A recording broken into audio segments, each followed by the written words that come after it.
हो गया हो गया हो गया हो गया। कैसा हो अगर मैं आपको कहूँ कि मैं जयपुर एक शादी में आया हूँ जिसे मैं पहले कभी मिला नहीं, मैं पहली बार मिल रहा हूँ। ये पीछे उसकी शादी का वेन्यू है। आई डोंट नो ये कैसी फीलिंग है। मैं जयपुर आया हूँ किसी ऐसे की शादी में जिसे मैं पहली बार स्टेज पे मिल रहा हूँ।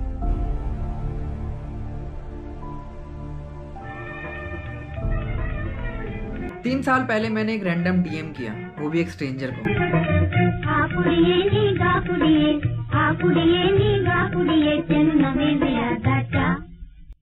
अभी बस मैं अपने बैग को पैक कर रहा हूँ और 11:30 बजे मेरी बस है और अभी लगभग 10 बजने वाले हैं, तो जल्दी से नहा लेते हैं, उसके बाद निकलते हैं। मुझे बस एक पोस्ट पसंद आई थी और मैंने रैंडमली एक मैसेज कर दिया। मुझे नहीं पता था कि मेरी लाइफ में एक कहानी बन के आ सकती है। शादी में खाली हाथ तो नहीं जाया जा सकता ना, और उनको गिफ्ट देना ज़रूरी है। तो उनकी पसंद के बारे में मुझे कोई आइडिया नहीं है कि उन्हें क्या पसंद आ सकता है और क्या मुझे देना चाहिए और एज अ वेडिंग गिफ्ट। तो मैं अपने घर के पास एक शॉप पे आया हूँ। हालांकि उससे पहले मैं ये बताना चाहता हूँ कि उन्हें मतलब वो कृष्ण प्रेमी है और उनको यकीनन कृष्ण से रिलेटेड कोई गिफ्ट मेरी तरफ से पसंद आना चाहिए। तो मैं ट्राई कर रहा हूँ, घर के पास एक शॉप है। पर सवाल ये था, क्या मुझे जाना चाहिए किसी ऐसे की शादी में जिसे मैंने सिर्फ ऑनलाइन बात करी है? कृष्ण से रिलेटेड कुछ तो मैंने ले लिया है और ये शॉप है जो जहाँ से मैंने लिया है। बाकी उनको पसंद आएगा या नहीं आएगा ये तो बात की बात है, बट अभी बहुत छोटा सा लिया है, तो इसको थोड़ा सा और बड़ा करने के लिए हम कुछ और लेने की कोशिश करेंगे। हमने बातें करी लाइफ के बारे में, अपने अपने सपने के बारे में, पोइट्री के बारे में, क्योंकि यही एक वजह थी जो मुझे उनकी शादी तक लेके चला गया। क्योंकि उन्हें लिखना पसंद था, मुझे पढ़ना पसंद था। आपसे बात कर लेता हूँ कि उन्हें लिखना पसंद है, तो उसी से रिलेटेड मैं कुछ देने की कोशिश करता हूँ। चलते हैं अगली शॉप पे। बैकपैक हो चुका है और एक्साइटमेंट लेवल जो है ना वो बहुत ज़्यादा हाई है, क्योंकि यू कैन अंडरस्टैंड कि हम लोग कभी मिले नहीं हैं और मैं उनसे डायरेक्ट शादी में मिलने वाला हूँ। तो चलते हैं, जयपुर की बस का टाइम हो रहा है।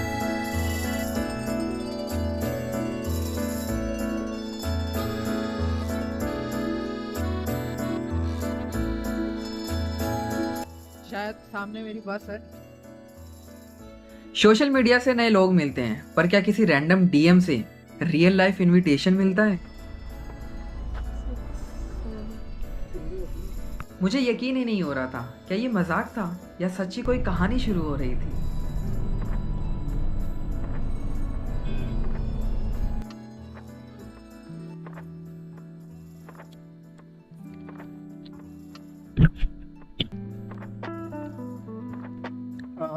जस्ट लंच करने के लिए रुके हुए हैं और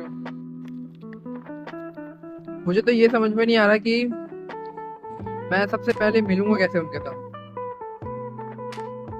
क्या बोल के ग्रीट करूंगा।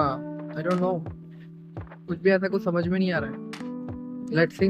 लेकिन मैं बस निकल पड़ा एक नए एक्सपीरियंस को जीने के लिए, लाइफ में इस कहानी को हिस्सा बनाने के लिए, ये समझने के लिए कि एक रैंडम डीएम से आप उनकी शादी तक कैसे पहुंच सकते हैं।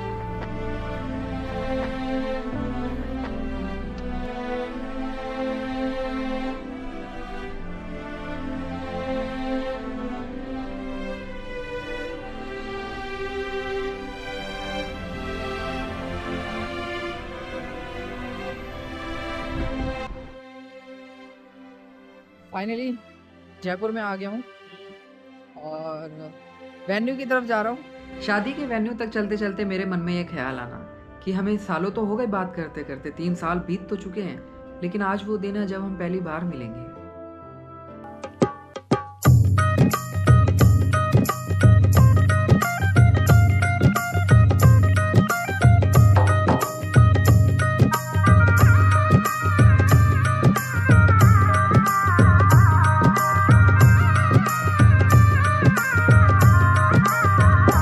नारो बाबला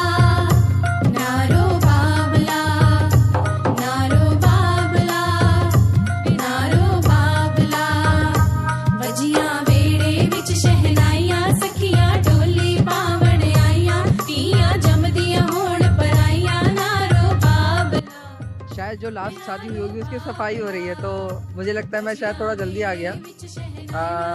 इसके बाद वाली कोई बस थी नहीं, तो मुझे ये वाली बस बुक करनी पड़ी जो मेरे को शायद 5:30 बजे उतारने वाली थी, लेकिन उसने मुझे 5 बजे उतार दिया है और अभी सफाई हो रही है।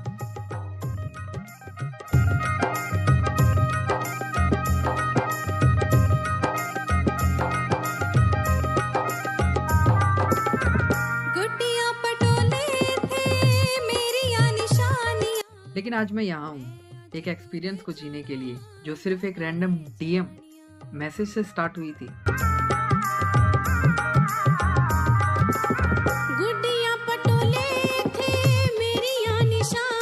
इन बीते सालों में उनकी समझाई गई बातें, उनकी कही गई बातें, हम दोनों की बातें मेरे जैसे स्ट्रेंजर को खुद से कनेक्टेड फील करवाने के लिए भी काफ़ी था।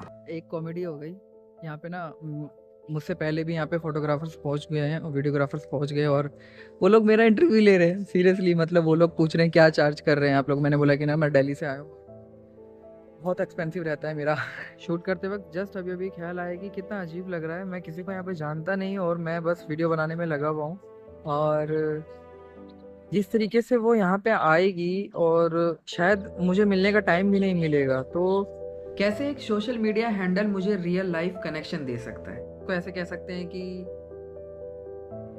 DM change lifes and you should reply to one today. मन तो इतना कर रहा है कि आप लोगों से बात करता रहूं, आप लोगों को इस बारे में बताता रहूं कि कैसे कैसे यहाँ पे एक एक चीज़ तैयार हो रही है और हर जगह हर चीज़ को अपनी जगह पे रखा जा रहा है। चाहे वो कप हो, चाहे वो स्पीकर हो, चाहे वो कैमरामैन हो जो अपना ट्राइपॉड लगा के सेट कर रहा है। तो ये सारी चीज़ें लाइफ में पहली बार हो रही है, पहली बार एक्सपीरियंस है जहाँ पे मैं हूँ, किसी को नहीं जानता और ऐसी शादी में इन्वॉल्व हो रहा हूँ, एक्सपीरियंस ले रहा हूँ। तो लेट्स सी जब वो आएंगे तो कैसा लगने वाला है मुझे, या फिर उनको कैसा लगने वाला है। हालांकि उनको ये तो मैंने आपको बताया नहीं, हालांकि उनको मैंने बताया नहीं था कि मैं शादी में पहुंच पाऊंगा या नहीं पहुंच पाऊंगा।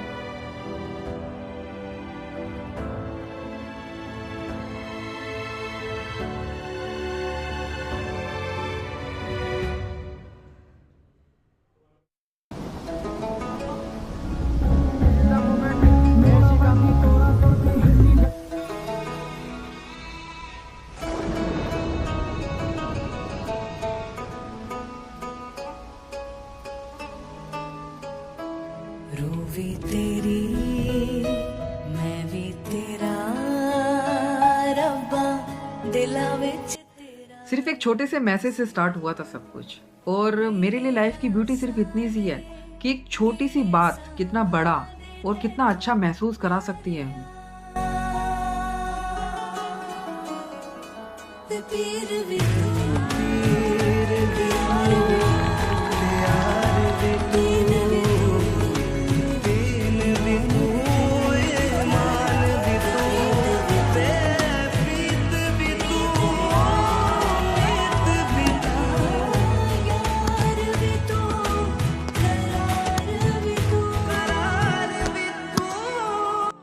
एक शादी सिर्फ दो लोगों का पास आना ही नहीं होता, कुछ का मतलब कहानियां होती हैं, दोस्ती की, प्यार की। और आज मैं खुश हूँ इनके सबसे बड़े दिन पे मुझे शामिल होने का मौका जो मिला है। मैं जयपुर आया हूँ किसी ऐसे की शादी में जिसे मैं पहली बार स्टेज पे मिल रहा हूँ।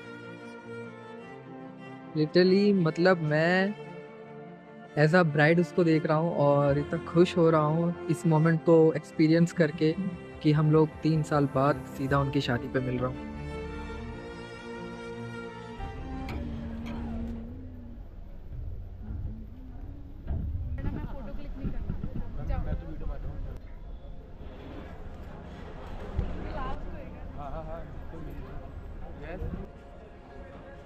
शादी ऑलमोस्ट डन हो चुकी है और फिर से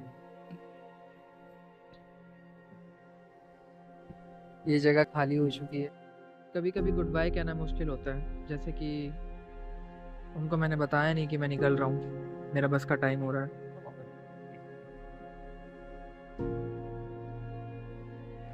यहाँ आके समझ आया कि ऑनलाइन दोस्ती भी उतनी ही रियल हो सकती है कि जितनी ऑफलाइन।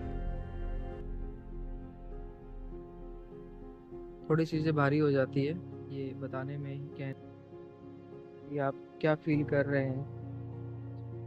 स्टिल ये जगह तो मेमोरेबल बन गई है और कभी कभी गुड बाय कहना मुश्किल होता है। यहाँ से निकलते निकलते बहुत सारा अजीब सा कुछ कुछ फील हो रहा है।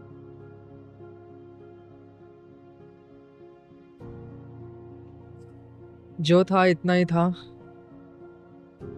गुड बाय कहना मुश्किल है, निकलना मुश्किल है, लेकिन सबसे खूबसूरत जो है वो एक्सपीरियंस है, वो यादें हैं,